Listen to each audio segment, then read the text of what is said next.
Haleluya, puji Tuhan, salam sejahtera bagi kita semua, keluarga GPDI El Shaddai Magelang. Kita bersyukur pada saat ini kita masih diberi kesempatan untuk kita mau belajar, merenungkan satu bagian kebenaran firman Tuhan. Salam revival, saya berubah, saya berkarya, saya menjadi berkat. Puji Tuhan, biar ini terus menjadi bagian hidup kita, revival itu terus menjadi bagian hidup kita, kita diubahkan, kita menjadi berkat bagi kemuliaan nama Tuhan. Mari sama-sama buka Alkitab kita di dalam Mazmur 23 ayatnya yang pertama. Mazmur 23 ayatnya yang pertama, firman Tuhan berkata, Mazmur Daud, Tuhan adalah gembalaku, takkan kekurangan aku. Puji Tuhan. Saya membeli judul renungan pada saat ini yaitu tidak berkekurangan. Mazmur 23 ini adalah catatan Raja Daud. Ungkapan dan pengalaman secara pribadi dari Raja Daud. Mazmur ini dituliskan bukan ketika Raja Daud ini dia sudah duduk di tahta, ketika dia sudah menjadi raja di dalam kerajaan Israel. Memang dia sudah diurapi menjadi raja, tetapi Mazmur 23 ini ketika dia bermazmur mengatakan Tuhan adalah gembalaku, takkan kekurangan aku. Ini bukan ketika Raja Daud ada di dalam waktu yang atau keadaan yang baik-baik saja. Bukan ketika dia menang mengalahkan Goliat, tapi dia menuliskan ini ketika dia ada di dalam goa pengungsian, ketika dia bersembunyi dari kejar-kejaran Saul, ketika dia ingin dibunuh, dia berpindah dari satu goa ke goa yang lain untuk menghindar dari kejar-kejaran musuh. Dia menulis Mazmur ini ketika dia mengalami perlawanan dari orang-orang Filistin. Ketika dia memimpin bangsa yang terpecah belah. Tetapi Daud dengan imannya dia mengatakan Tuhan adalah gembalaku, takkan kekurangan aku. Ketika dia bersembunyi dari Saul, berpindah dari satu goa ke goa yang lain, dia dikepung oleh tentara-tentara Saul. Daud benar-benar tidak memiliki apapun pada waktu itu. Dia kekurangan makanan, bahkan mungkin dia tidak punya makanan pada waktu itu. Dia tidak punya air untuk diminum, tidak ada selimut. Saya percaya pada waktu itu Daud pasti kedinginan ketika pada malam hari. Benar-benar Daud di situasi yang tidak enak, di dalam keadaan yang tidak mengenakan. Tapi dia katakan Tuhan adalah gembalaku, takkan kekurangan aku. Raja Daud adalah seorang gembala sebelum dia menjadi seorang raja. Sebelum dia dipanggil menjadi seorang raja, dia adalah gembala menggembalakan domba. Dia tahu bagaimana dia mengembalakan domba-dombanya, bagaimana dia mengasihi domba-dombanya, bagaimana dia memelihara domba-dombanya. Sehingga dia menempatkan dirinya sebagai gembala. Dan dia mengatakan Tuhan itu adalah gembala yang baik. Dia tahu betul bahwa Allah adalah gembala yang baik yang tidak akan pernah meninggalkan domba-dombanya, yang tidak akan membiarkan domba-dombanya kekurangan makanan. Gembala yang baik pasti tidak akan menelantarkan hewan yang dia pelihara. Gembala yang baik tidak akan membiarkan domba-dombanya itu kekurangan. Dia akan mencukupi segala apa yang menjadi kebutuhan domba-dombanya. Dia memelihara domba-dombanya dengan baik. Dia memperhatikan domba-dombanya. Saat ini kita akan melihat bagaimana kita terima jaminan takkan berkekurangan itu. Seperti Raja Daud, dengan iman dia katakan takkan kekurangan aku. Bagaimana kita terima jaminan takkan berkekurangan kehidupan kita. Selama kita masih hidup ada banyak pergumulan kita. Kita masih harus bekerja, berusaha untuk mencukupi segala kebutuhan kita. Dan kita melihat di sini bagaimana kita terima jaminan tak akan berkekurangan. Yang pertama, jadikan Tuhan satu-satunya di dalam kehidupan kita. Kalau kita mau lihat di ayat yang pertama ini, Daud katakan di dalam terjemahan lain di sana dicatat, aku tidak menginginkan yang lain selain Dia. Aku tidak menginginkan yang lain selain Dia. Kedekatan Daud dengan Allah membuat Daud mengalami pengembalaan yang sempurna dari Allah. Menjadikan Tuhan satu-satunya. Saat alami kesulitan, maka larilah kepada Tuhan. Pertolongan Tuhan itu akan membawa kita menemukan jalan-jalan keluar. Tuhan juga mampu memenuhi segala kebutuhan kita.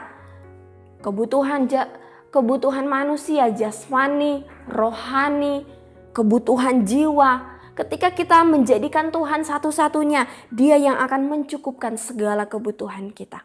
Mungkin bukan saat ini, bukan ketika kita membutuhkannya waktu ini.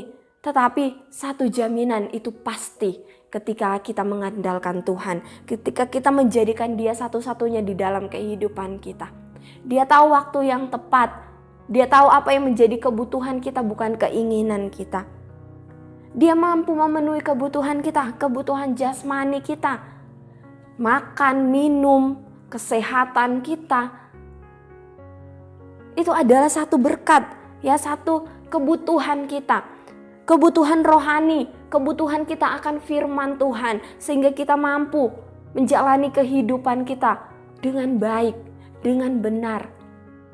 Kita butuh firman Tuhan supaya kita tidak jatuh ke dalam pencobaan, kita jatuh ke dalam dosa. Mungkin kita bisa saja masuk ke dalam pencobaan, tetapi firman Tuhan itu yang akan membawa kita kembali ke jalan-jalan Tuhan yang benar. Satu bagian firman Tuhan katakan, firman-Mu pelita bagi kakiku dan terang bagi jalan-jalanku. Jadi firman itu adalah satu kebutuhan. Dan kita jadikan Dia satu-satunya. Dia adalah firman itu yang akan menerangi setiap jalan kita, yang akan menuntun setiap langkah-langkah kaki kita. Kebutuhan jiwa. Kita butuh penghiburan. Kita butuh yang namanya damai sejahtera. Kita butuh yang namanya kekuatan. Di dalam Tuhan semuanya akan dicukupi. Kebutuhan kita akan penghiburan, akan damai sejahtera, akan sukacita di dalam Tuhan. Segala kebutuhan kita itu akan tercukupi. Yohanes 10 ayatnya yang ke-11 di sana dikatakan, akulah gembala yang baik. Gembala yang baik memberikan nyawanya bagi domba-dombanya. Dia bahkan memberikan nyawanya. Kita sudah terima keselamatan. Itu adalah satu kebutuhan kita. Dan Dia katakan, akulah gembala yang baik. Gembala yang baik bahkan memberikan nyawanya bagi domba-dombanya. Yohanes 10 ini juga menjelaskan tentang gembala yang baik. Yesus dengan tegas mengatakan bahwa Dia adalah gembala yang baik. Ia rela memberikan nyawanya bagi manusia. Jaminan yang pasti kita tak akan kekurangan. Yang kedua, bagaimana kita terima jaminan tak akan kekurangan, yaitu hidup takut akan Tuhan. Di dalam Mazmur 34 ayatnya yang ke-10 di sana dikatakan, takutlah akan Tuhan, hai orang-orangnya yang kudus, sebab tidak berkekurangan orang yang takut akan Dia. Luar biasa, takut akan Tuhan. Menjadi orang-orang yang kudus, orang-orang yang berkenan, orang-orang yang arif, firman Tuhan katakan, sebab tidak berkekurangan orang-orang yang takut akan Dia. Kenapa hidup takut akan Tuhan tidak berkekurangan? Karena ketika kita bekerja, kita akan bekerja dengan jujur. Dan ketika kita bekerja dengan jujur, bekerja dengan benar, maka berkat itu akan terus mengalir di dalam kehidupan kita. Berkat itu mengalir bagi orang-orang yang hidup benar, yang hidup jujur. Tidak akan bekerja untuk kepentingan diri sendiri, tetapi bagi kepentingan orang lain, kesejahteraan orang lain. Bekerja dengan takut akan Tuhan, dengan jujur, ada kasih. Kasih Tuhan itu yang menjadi bagian hidup kita. Orang-orang yang arif firman Tuhan katakan, mereka akan menerima segala kebaikan-kebaikan daripada Tuhan. Tuhan akan memberkati, Tuhan akan menyertai, Tuhan akan mencukupkan. Hidup takut akan Tuhan menjadi jaminan. Mazmur 37 ayat yang ke-25 bahkan firman Tuhan katakan, tak pernah anak cucu orang benar meminta-minta roti. Orang yang hidup benar, orang yang takut akan Tuhan, sampai kepada anak cucunya, firman Tuhan katakan tidak pernah meminta-minta roti. Yakinlah situasi sesulit apapun, pemeliharaannya itu tetap di dalam kehidupan kita, di dalam kehidupan orang-orang yang mau menjadikan dia satu-satunya di dalam kehidupannya. Gembala yang baik, Bapa yang baik tidak akan membiarkan domba-dombanya, membiarkan kehidupan saya dan kehidupan Bapak Ibu Saudara. Dia gembala yang baik, dia bertanggung jawab atas kehidupan saya dan saudara. Biarlah kiranya kebenaran firman Tuhan ini menjadi satu kekuatan yang baru, menjadi satu pengharapan yang baru bahwa Dia Allah yang baik, Bapa yang baik yang tidak pernah membiarkan orang-orang yang berharap kepadanya tidak akan pernah kekurangan. Kita tidak pernah kekurangan kasih sebab Dia Allah yang penuh kasih.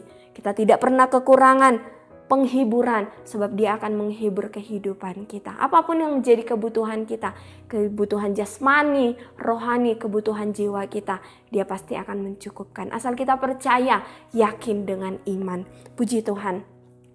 Terima kasih telah mengikuti Renungan 79. Kiranya ini dapat menjadi berkat bagi kita semua. Bapak, Ibu, saudara-saudari yang ingin didoakan untuk pokok doa tertentu, yang ingin menceritakan kesaksian, baik mujizat kesembuhan, pemulihan masalah keluarga, dan lain-lain, dapat disalurkan melalui chat WhatsApp di nomor 081327420088. Puji Tuhan, mari kita akan satukan hati kita akan berdoa untuk kebenaran firman Tuhan. Terima kasih banyak Bapa yang baik untuk satu pengharapan lagi yang datang bagi kehidupan kami. Satu kepastian, satu firman yang menjanjikan bahwa kami takkan kekurangan ketika kami menjadikan Engkau satu-satunya di dalam hidup kami. Ketika kami mau hidup takut akan Tuhan, firman-Mu yang akan menuntun kehidupan kami. Tolonglah kami Tuhan untuk terus kami beriman dan percaya kepadamu. Untuk kami terus berpegang kepada firman-Mu. Memberkati keluarga GPDI El Shaddai Magelang. Biar sukacita damai sejahtera yang dikerjakan oleh Allah Roh Kudus menyertai setiap kehidupan kami. Tuhan tolong apa yang dikerjakan, apa yang diusahakan, Tuhan yang akan campur tangan semuanya menjadikan semua berhasil. Keluarga kami Tuhan diberkati oleh Tuhan. Tolonglah kami dipenuhi hikmat yang dari atas yang murni, perdamaian, peramah, penurut, penuh belas kasihan, dan buah-buah yang baik, tidak memihak dan tidak munafik. Kami bersyukur Tuhan sebab kami punya Bapa yang baik di dalam hidup kami. Kami sudah berdoa dan mengucap syukur di dalam nama Tuhan Yesus Kristus. Haleluya. Amin.